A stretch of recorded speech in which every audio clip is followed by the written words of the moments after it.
بسم اللہ الرحمن الرحیم۔ السلام علیکم دوستو، ایک اور نئی خوشخبری کے ساتھ حاضر ہیں اور آداب عرض کرتے ہیں۔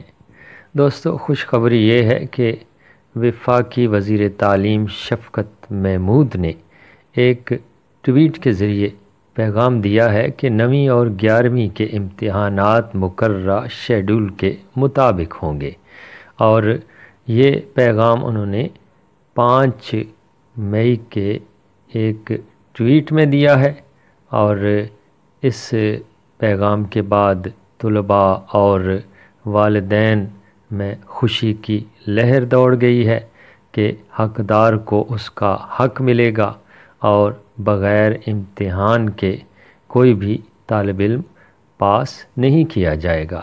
تو دوستو، اسی کے ساتھ آپ سے اجازت چاہیں گے، آپ کو وہ پیغام بھی ابھی دکھا دیتے ہیں۔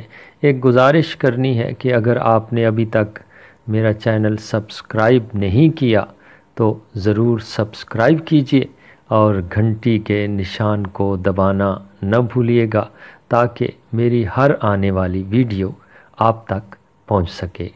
وفاقی وزیر کے اس اعلان کے بعد، اس پیغام کے بعد طلباء اور والدین میں خوشی کی لہر دوڑ گئی ہے، اور تازہ ترین خبر سے آپ کو آگاہ کر کے مجھے بے حد خوشی محسوس ہو رہی ہے۔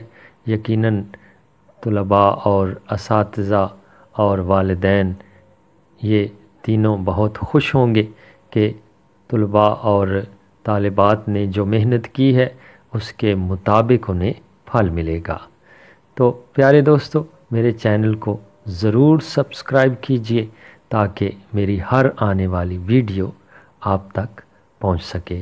اسی طرح اگر کوئی نئی خبر ہوگی تو اس حوالے سے آپ کو یقینی طور پر آگاہ کر دیا جائے گا۔